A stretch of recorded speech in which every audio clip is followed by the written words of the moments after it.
Selamat datang di channel Cerita Cinta. Channelnya cerita cinta romantis. Sebelum lanjut, mohon dukungannya dengan like dan subscribe dulu. Membalas sebuah penghinaan, Bab 3. Bagaimana aku akan menceritakan keadaanku ini kepada Mas Ikram? Sedangkan dia saja saat ini sedang bingung karena belum mendapatkan pekerjaan. Batin Wulan. Oh ya udah, gak apa-apa kok Mas. Kan masih ada hari esok. Mungkin hari ini belum rezeki. Jawab Wulan tersenyum menyamarkan kepanikannya. Saat ini keadaan Wulan memang sudah lumayan membaik. Dia sudah tidak merasakan lemas seperti tadi siang. Dan soal wajahnya yang pucat, dia pun telah memoles bedak dan lipstik wajah dan bibirnya, agar terlihat segar dan bugar di depan sang suami. Keesokan harinya Ikram sudah bersiap untuk kembali mencari pekerjaan. Tetapi saat dia akan menaiki motornya, dia pun dikejutkan dengan kedatangan Tio, teman kerja sekaligus sahabatnya tersebut. Ikram yang melihat kedatangan Tio pun mulai menatap Tio dengan heran. Tio, ada apa ke rumahku? Apa kau salah alamat? Tanya Ikram menyindir temannya yang baru saja memberhentikan motornya. Apalah kau ini? Teman berkunjung kok malah diledeki. Jawab Tio sewa. Aku hanya heran saja. Gak biasanya kau main ke rumahku pagi-pagi seperti ini. Bukannya seharusnya kau pergi ke proyek. Kenapa malah ke rumahku? Atau jangan-jangan kau dipecat juga sama sepertiku? Kau salah, Kram. Aku tidak dipecat. Tapi tepatnya aku mengundurkan diri. Jawab Tio santai. Hah? Kau serius, Tio?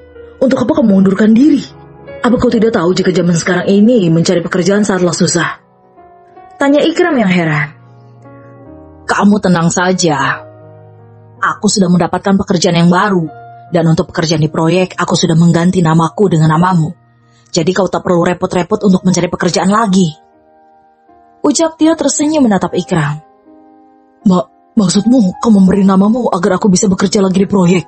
Begitu? Iya bro, cepat, kau bersiap-siap, karena aku sudah mengatakan kepada Mandor, jadi kau bisa langsung masuk kerja saat ini juga. Jawab Tio tersenyum.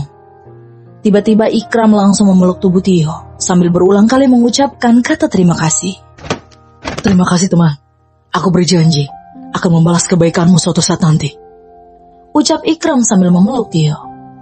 Kau tak perlu membalasnya, aku ikhlas menolongmu teman.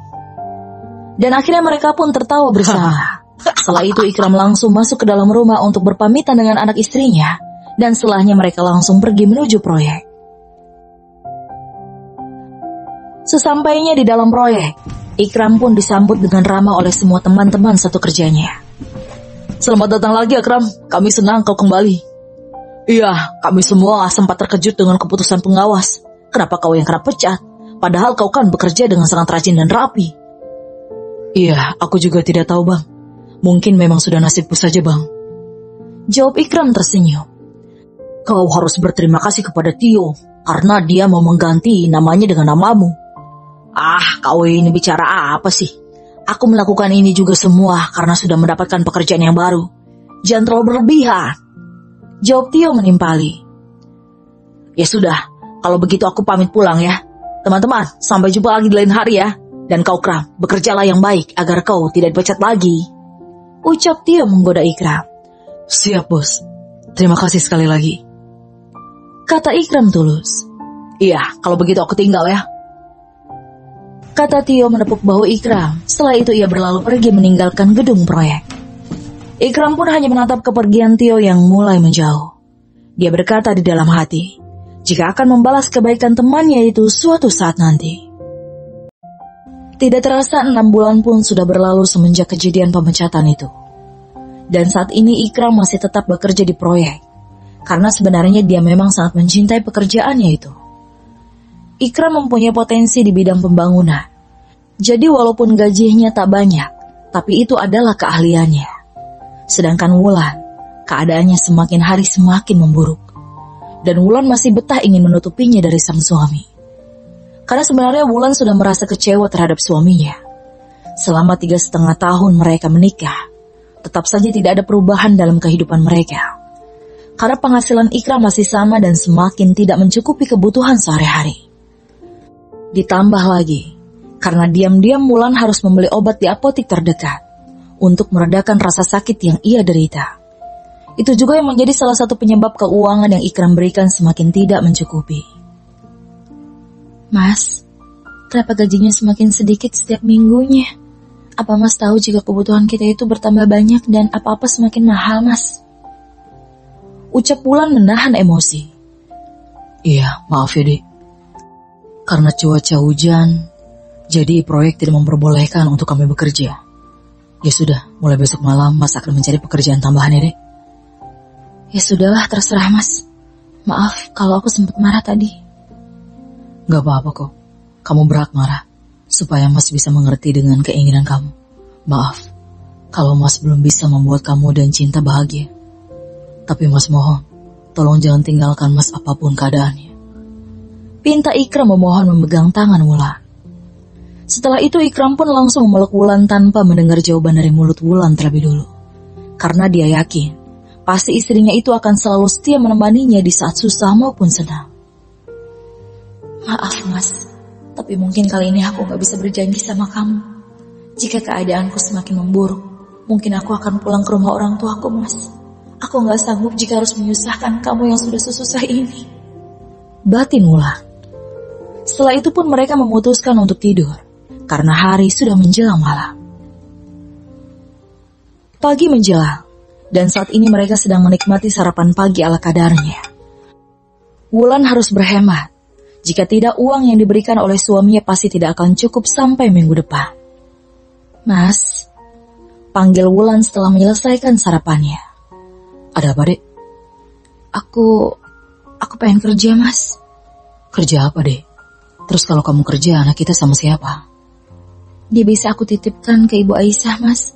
Kemarin aku sudah mengobrol sama Ibu, dan Ibu Aisyah dengan senang hati akan menjaga Cinta, Mas. Ucap Wulan takut. Memangnya kamu mau kerja di mana, Dek?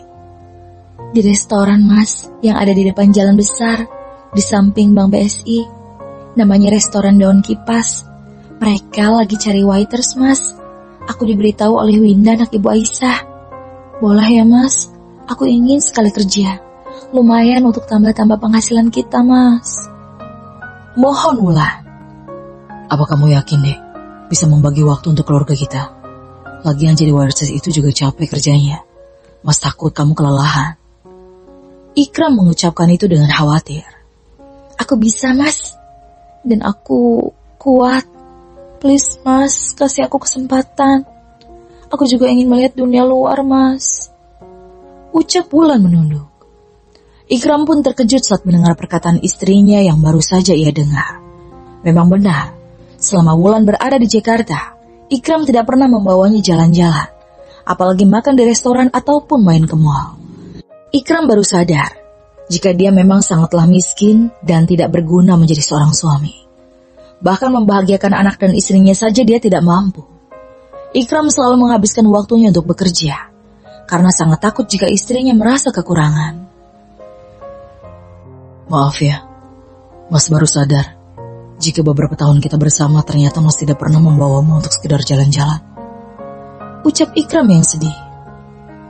Mas, bukan begitu maksudku, kata Wulan yang merasa tak enak. Iya, Mas mengerti kok. Yaudah, Mas akan mengizinkan kamu untuk bekerja. Semoga ini adalah salah satu jalan untuk kebahagiaan kita. Makasih ya, Mas. Aku janji akan membagi waktuku untuk keluarga. Ucap Wulan senang dan memeluk Ikram. Setelah mengantar Ikram ke depan rumah dan memastikan jika suaminya sudah pergi bekerja, Wulan pun langsung menutup pintu rumah sambil menggendong Cinta. Dia berjalan menuju ke rumah Ibu Aisyah yang berselang 2 rumah dari kontrakannya. Assalamualaikum Bu Aisyah, ucap Wulan dari depan pintu. Waalaikumsalam Wulan, ayo masuk. Cinta nenek gendong ya. Sambil mengambil Cinta dari tangan Wulan. Bagaimana nak? Apa kamu sudah diizinkan oleh Ikram untuk bekerja? Iya, Mas Ikram sudah izinkan Bu. Tapi beneran Bu, gak ngerepotin ibu kan jika Cinta di sini? Enggak, Nak Wulan. Ibu malah seneng karena punya temen di rumah. Ya sudah, Winda sebentar lagi selesai. Kamu mending pulang buat siap-siap ya. Cinta biar ibu yang jaga. Iya, makasih ya Bu. Kalau gitu Wulan pulang dulu ganti baju.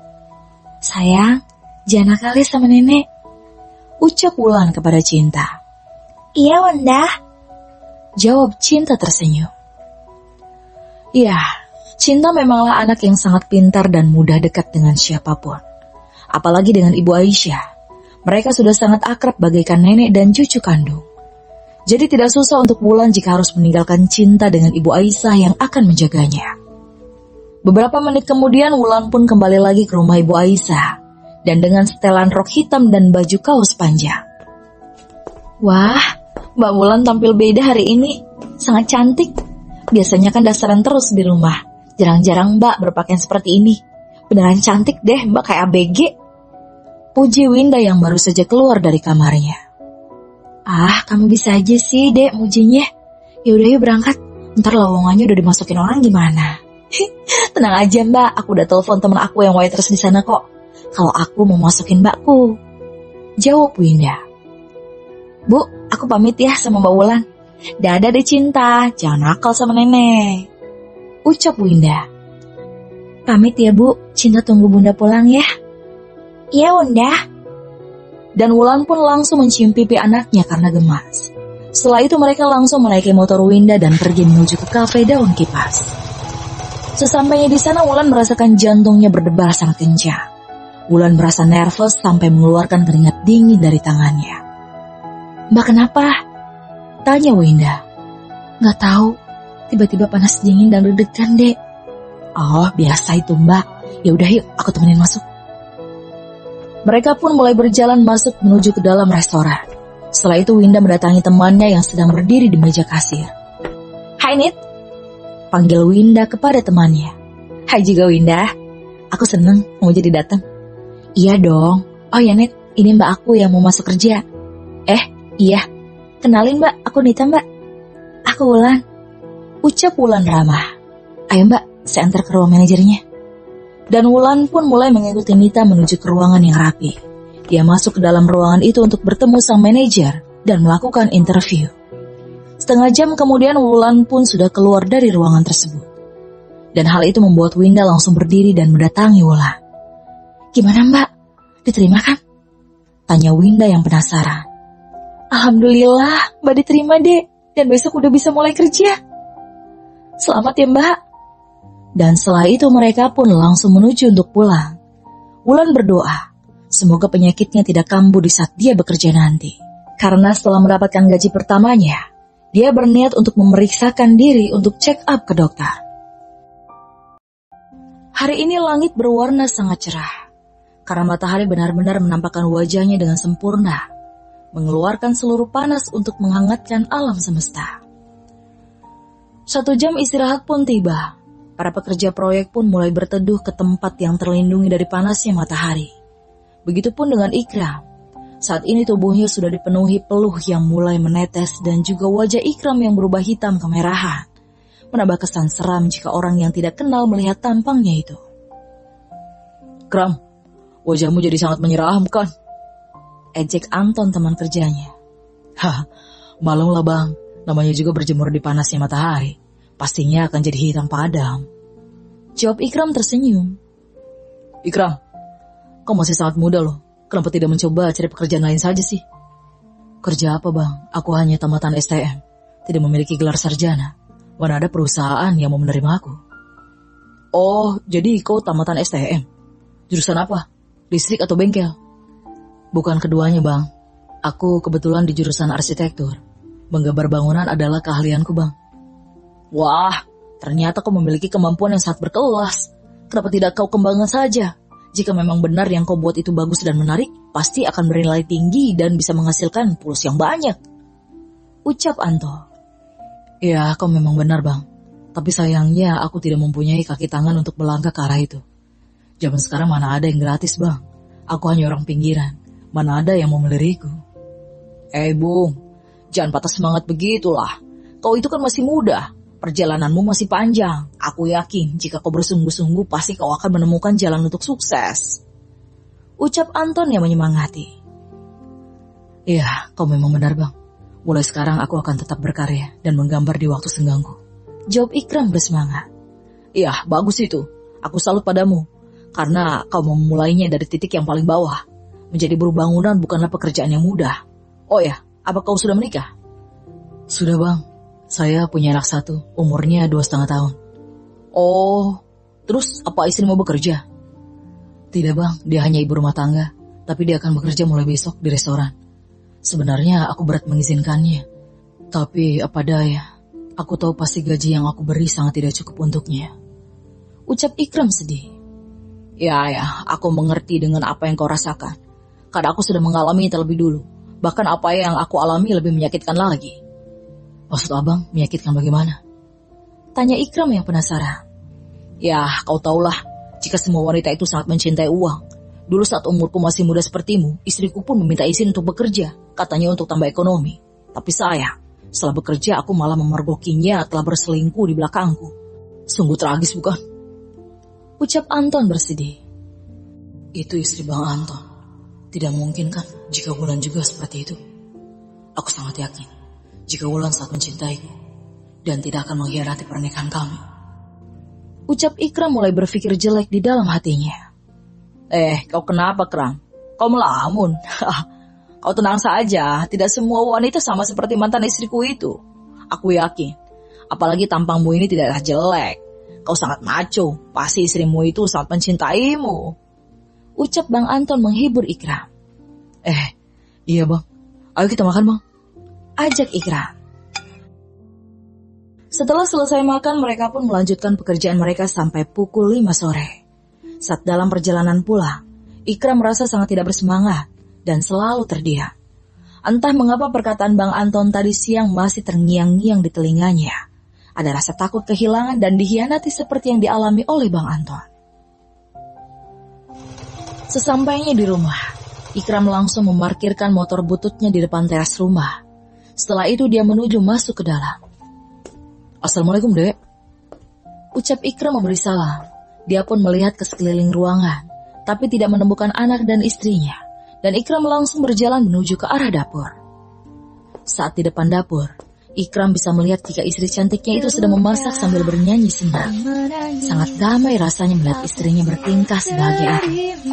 Bahkan sudah sangat lama Ikram tidak pernah menyaksikan istrinya kembali bernyanyi di dapur seperti saat ini. Setelah puas menatap Wulan, Ikram pun mulai berjalan mendekatinya dan memeluk Wulan dari belakang. Mas, kamu udah pulang? Kok aku gak tahu? Tanya Wulan yang terkejut. Iya, kamu aja lagi keasikan nyanyi di dapur. Jadi tidak mendengar jika aku masuk dan mengucapkan salam. Jawab Ikram sambil memeluk erat tubuh Wulan. Iya, maaf ya mas. Aku hari ini lagi seneng banget loh mas. Seneng kenapa? Iya, karena aku udah diterima kerja mas. Besok aku udah masuk kerja di restoran yang terkenal itu mas. Ucap Wulan senang. Tapi tidak dengan Ikram. Setelah mendengar perkataan istrinya tersebut, dia pun mulai melerai pelukan itu dan memutar tubuh Wulan agar menghadap ke arahnya. Bersambung.